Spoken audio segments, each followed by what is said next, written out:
Afternoon student. Last video में हमने depreciation का चैप्टर से स्टार्ट किया था, जिसमें डेप्रिसिएशन से related method, calculating depreciation according fix method और डिमिनिश मेथड दो होते हैं, जिसमें कैलकुलेशंस ऑफ डेप्रिसिएशन के दो मेथड हैं, फर्स्ट फिक्स मेथड और डिमिनिश मेथड, जिसमें हमने आपको फिक्स मेथड के फॉर्मूले लिखाए थे और डेप्रिसिएशन से रिलेटेड जनरल एंट्रीज। आज जैसे कि आपको लास्ट टाइम बताया था कि इस चैप्टर्स में जनरल एंट्री का वर्क नहीं होता। डेप्रिसिएशन में एक असेट्स अकाउंट यानी एक लेजर अकाउंट्स के रूप में असेट्स अकाउंट बनाया जाता है, बिल्कुल लेजर के टाइप से। तो हमने बताया था कि उन्हीं जनरल एंट्रियों से ये असेट्स अकाउंट बनाया जाता है, जिसका फॉर्मेट आज हम आपको रिटन कराएंगे। तो असेट्स, अगर किसी असेट्स का नाम नहीं दिया है तब तो हम असेट्स अकाउंट के नाम से बनाते हैं। अगर नाम दिया है तो हम उस असेट्स का नाम लेकर अकाउंट्स बनाते हैं। मोस्टली असेट्स मशीनरी के रूप में आती है, तो हम डेप्रिसिएशन से रिलेटेड एक मशीनरी अकाउंट्स बनाते हैं। 3 ईयर्स मिनिमम, 5 ईयर मैक्सिमम। तो 3-4 ईयर का वर्क आता है, तो उसका फॉर्मेट बता रहे हैं। और ये फॉर्मेट कोई भी हो, लेजर अकाउंट जर्नल से ही बनता है, लेकिन यहाँ पर जर्नल नहीं करना पड़ता, तो हम इसे डायरेक्ट भी बना सकते हैं। जैसे आपके सामने लेजर के ही कॉलम है, लेजर में 8 कॉलम होते हैं। हमने इसमें जेएफ का कॉलम नहीं बनाया है कि जेएफ का कोई कंपलसरी नहीं है बनाना।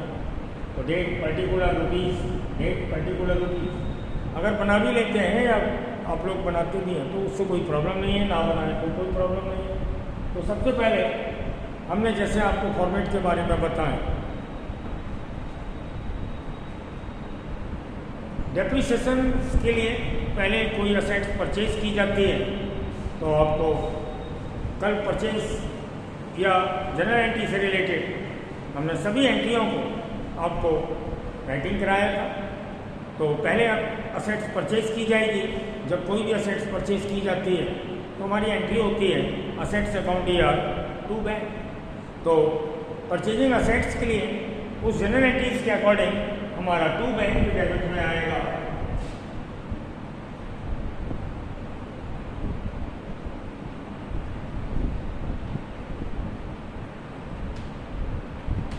और ईयर क्वेश्चन में जो भी दी होती है या डेट क्वेश्चन में कोई भी दी होती है वो लिखते हैं।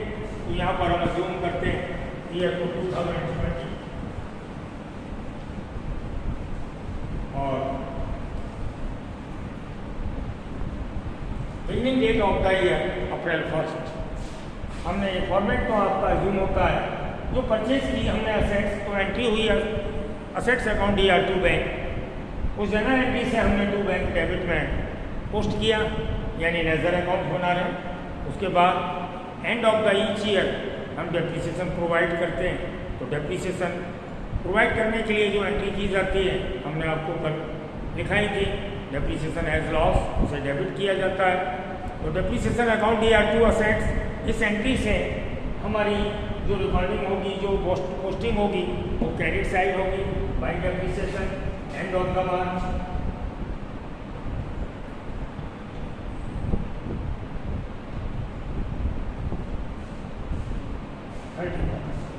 ये हमने परचेज का अमाउंट ले लिया गैस लगा, इधर डेप्रिसिएशन,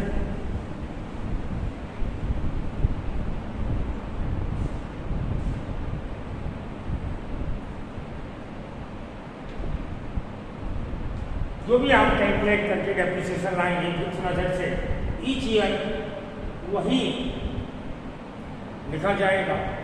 यानी पर ईयर 3 ईयर्स के लिए बनाएंगे, 4 ईयर्स के लिए बनाएंगे, तो एवरी ईयर हम उसी डेप्रिसिएशन को लिखेंगे जो फर्स्ट टाइम हमने कैलकुलेट कर लिया। इसके बाद हम उसका बैलेंस निकाल लेंगे। जैसे लेजर अकाउंट्स का बैलेंस निकलता है वैसे ही इसका बैलेंस निकालेंगे और बैलेंस ऑलवेज क्रेडिट में आएगा।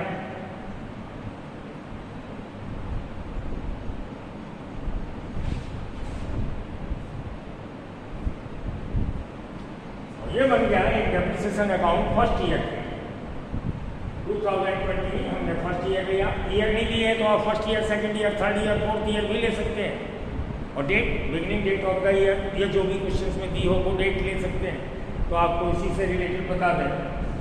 डेप्रिसिएशन अगर बिगिनिंग डेट को हमने परचेज किया है कोई भी असेट्स या मशीनरी, तो हम 12 मंथ का लगाएंगे, क्योंकि April to 31 March, and of the year 31 March को डेप्रिसिएशन प्रोवाइड किया जाता है। और ये मंथली भी डेप्रिसिएशन कैलकुलेट किया जाता है, इसलिए कि माना कि हमने अप्रैल को नहीं, जुलाई 1 को परचेज की, तो जिस दिन से हम परचेज करते हैं, जिस डेट को परचेज करते हैं, उस डेट से अप टू 31 मार्च तक उसे कैलकुलेट किया जाता है। तो जुलाई 1 को हम अगर परचेज करेंगे तो डेप्रिसिएशन लगेगा हमारा 9 मंथ का, जुलाई टू 31 मार्च। ओके,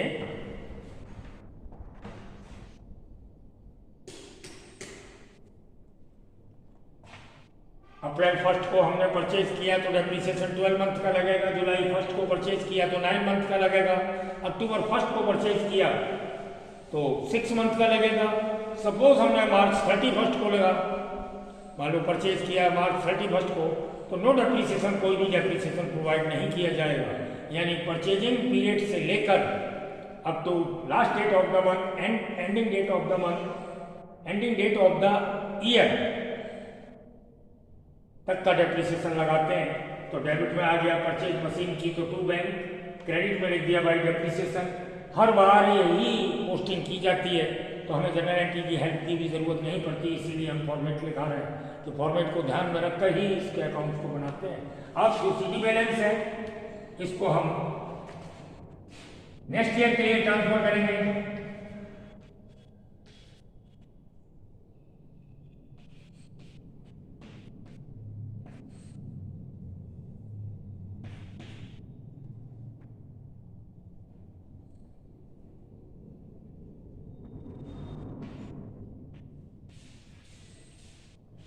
यानी बैंक का अमाउंट इधर लेगा, डेप्रिसिएशन का अमाउंट इधर लेगा, और बाद में हमने बैलेंस निकाल दिया। इसी बैलेंस को हमने कैरी फॉरवर्ड किया, तो बैलेंस BD के रूप में इस तरफ लिख दिया। किसी भी कंपनी में एक मशीन का इकट्ठ नहीं होता, कभी कभी एक से अधिक मशीन भी परचेज की जाती है। जैसे फर्स्ट ईयर हमने फर्स्ट मशीन को परचेज किया, सेकेंड ईयर हम एक और मशीन को परचेज कर लेते हैं। तो जब जिस ईयर में हमारे पास एक मशीन है तो एक मशीन का डेप्रिसिएशन, या एक असेट्स है तो एक असेट्स का डेप्रिसिएशन। सेकेंड टाइम अगर एक और मशीन परचेज कर ली तो डेप्रिसिएशन हम दोनों मशीन का लगाएंगे इंक्लूड करके। आप समझ गए ना। अगर 3 मशीन है तो 3 मशीन पर लगेगा, 3 असेट्स हैं तो तीनों असेट्स पर लगेगा, और टोटल डेप्रिसिएशन हम लिखते हैं। तो अभी हमारे पास मशीन थी या असेट्स थी, ये फर्स्ट मोस्टली मशीनरी का वर्क आता है असेट्स के रूप में।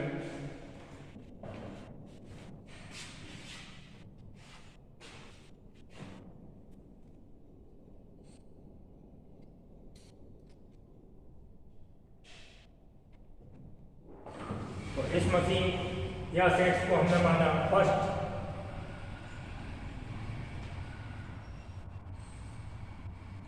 अब हमने एक और असेट्स मशीनरी के रूप में परचेज की और माना इसको हमने जुलाई 1 को परचेज किए। हम फिर से वही लिखेंगे टू बैंक।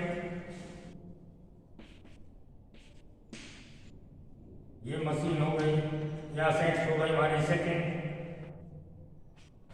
फर्स्ट टाइम हमने बिगिनिंग डेट को खरीदा, इस टाइम हमने जुलाई 1 को खरीदा और उसका अमाउंट लिख दिया क्रेडिट साइड में। फिर से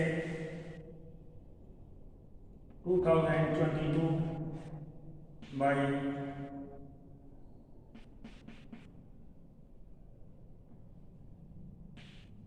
मार्च 31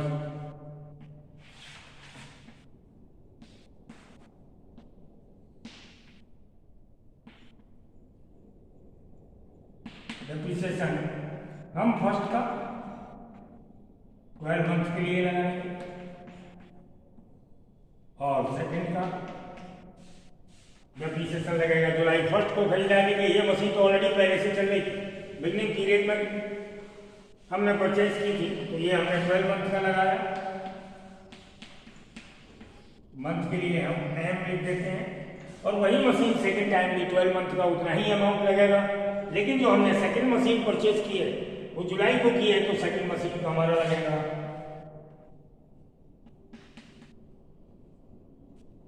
इस बात को आपको ध्यान में रखना होगा कि डेप्रिसिएशन कोई मंथली तो नहीं लगना, और उसका अमाउंट हम भीतर लिखे, उसका टोटल बाहर लिख दें। ओके, तो हमें ध्यान देना है कि परचेजिंग डेट को आपको देखना होगा, उसी के अकॉर्डिंग डेप्रिसिएशन फुल ईयर या मंथली हमें लगाना होगा। इसके बाद हम इसका बैलेंस निकाल लेंगे। बैलेंस के लिए पहले टोटल करेंगे। पहले हम इसी डेट को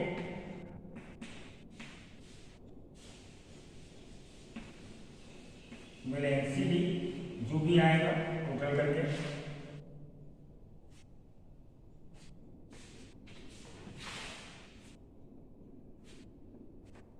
डिफरेंस अमाउंट के रूप में हम बैलेंस निकाल लेंगे। इस तरीके से आपका 2 ईयर का हो गया।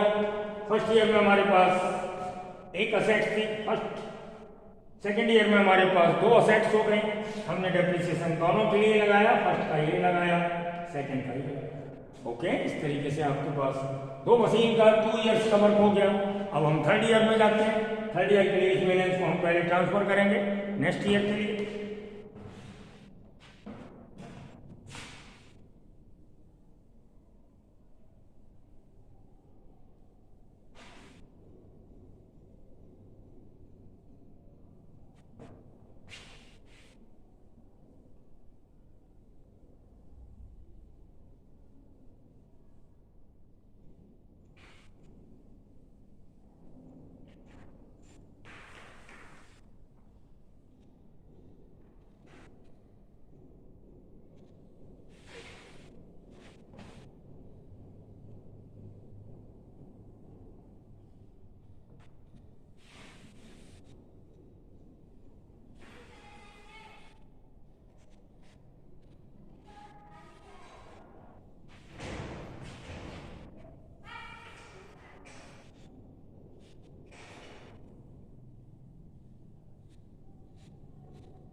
थर्ड ईयर में सबसे पहले थर्ड ईयर 22 एज्यूमिंग डेट है, 22 तो अभी आई नहीं है, 32 अभी नहीं चल रही है, लेकिन हमने 20 ली थी तो 21, 22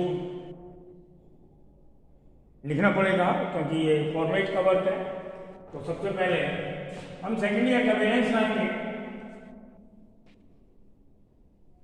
बैलेंस जो भी है, ओके।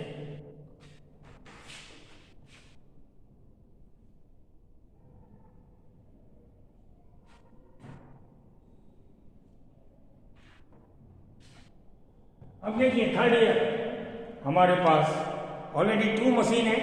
इसमें से माना कि हमने फर्स्ट मशीन को सेल कर दिया।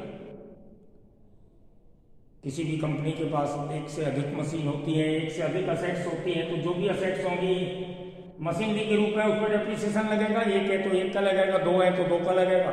अब माना कि फर्स्ट मशीन हमारी यूजलेस हो गई और हमने फर्स्ट मशीन को सेल कर दिया, तो 2022 अप्रैल 1 को हमने फर्स्ट मशीन को सेल कर दिया। सेल करते हैं तो बैंक अकाउंट या 2 असेट्स, उसके अकॉर्डिंग हमारी बैंक इस तरफ पोस्टिंग के रूप में लिखा जाएगा, रिकॉर्ड किया जाएगा जितने की भी सेल हो। अब आप ध्यान रखें कि जब मशीन सेल होती है तो उस पर लॉस प्रॉफिट अवश्य कैलकुलेट किया जाता है। तो प्रॉफिट के लिए हमने लिखा था assets account ER2 P and L account, और लॉस के लिए लिखा था पीनल अकाउंट ER2 असेट्स। माना कि मोस्टली मशीन पर लॉस आता है तो हम लॉस इस साइड लिखेंगे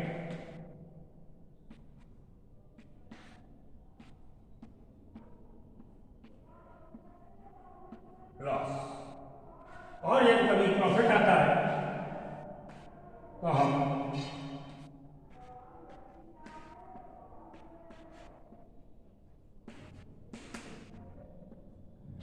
ये सारी रिकॉर्डिंग या पोस्टिंग आपकी जनरल एंट्रीज के थ्रू हो रही है। जैसे हमने बोला प्रॉफिट आता है तो असेट्स अकाउंट या तो P N L account debit में आएगा प्रॉफिट, लॉस होता है तो उसके अपोजिट इधर आ जाएगा।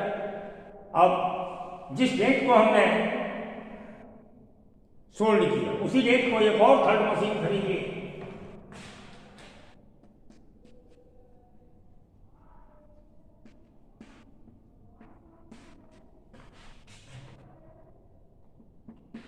अब हमारे पास 3 मशीन हो गई जिसमें से एक सेल हो गई, बची हुई मशीन का डेप्रिसिएशन लगाएंगे।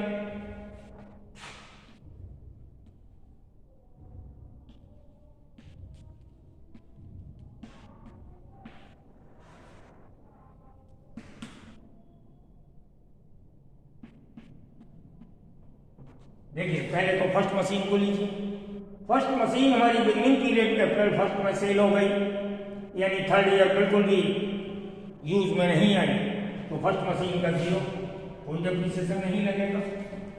अगर ये मशीन जुलाई में सेल होती तो अप्रैल से जुलाई तक हमारी अप्रैल मई जून 3 मंथ यूज में आई, तो ये डेप्रिसिएशन फर्स्ट मशीन का 3 मंथ का लग सकता है। अगर ये मार्च 31 को सेल होती तो इस पर भी हम फर्स्ट मशीन का 12 मंथ का डेप्रिसिएशन लगाएंगे, बट यहाँ पर सेल हुई अप्रैल 1 को, यानी थर्ड ईयर में कोई भी ये यूज में नहीं आई, तो हमने फर्स्ट का 0 यानी फर्स्ट का डेप्रिसिएशन नहीं लगेगा।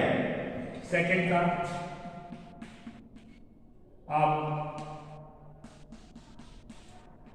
12 मंथ का लगाएंगे, क्योंकि फर्स्ट ईयर हमारी मिडिल पीरियड में परचेज हुई थी, लेकिन थर्ड ईयर तो वो बिगनिंग पीरियड से हमारे पास है, 12 मंथ का लगेगा। और थर्ड भी जो डेप्रिसिएशन है वो अप्रैल 1 बिगनिंग पीरियड में खरीदी है, तो वो भी हमारा 12 मंथ का लगेगा। इस तरीके से टोटल डेप्रिसिएशन को हम यहाँ पर रिकॉर्ड करेंगे। इसके बाद जो बची हुई मशीन है उसका बैलेंस आ जाएगा टोटल करने के बाद।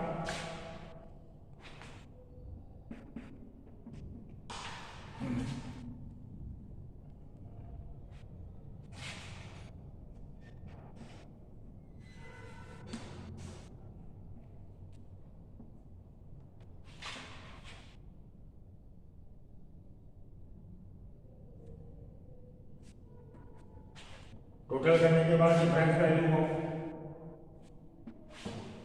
टोटल किया, डिफरेंस वैल्यू को हमने आंसर के रूप में बैलेंस निकाल लिया। इस तरीके से हमारा फॉर्मेट कंप्लीट हुआ। एक बार इसको फिर से हम बता दें।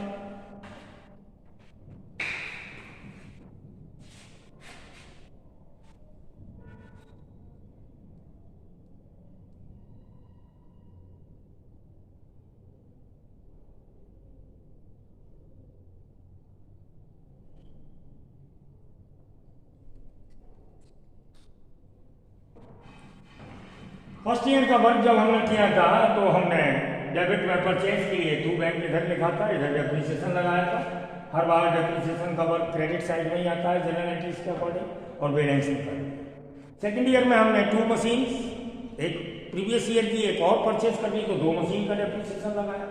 थर्ड ईयर हमने पहले तो मशीन एक जो ऑब्सोलेट हो गई, मीन्स यूजलेस हो गई, उसको सेल कर दिया। सेलिंग मशीन का लॉस प्रॉफिट निकाला, लॉस आएगा तो इस तरफ, प्रॉफिट आएगा तो इस तरफ जनरल एंट्रीज। और सेलिंग डेट को ही हमने एक और थर्ड मशीन परचेज की, तो फिर से परचेज की, बैंक इधर लिख दिया। उसके बाद डेप्रिसिएशन लगाया, जो बैलेंस में मशीन होती है जितनी भी बची हुई उन पर। तो फर्स्ट सेकेंड थर्ड हमारे पास 3 मशीन थी। तो देखिए फर्स्ट का तो हमने इसलिए नहीं लगाया, वो सेल हो गई, और बिगनिंग पीरियड को सेल हुई, यानी वो रनिंग पीरियड में बिल्कुल भी यूज में नहीं आई।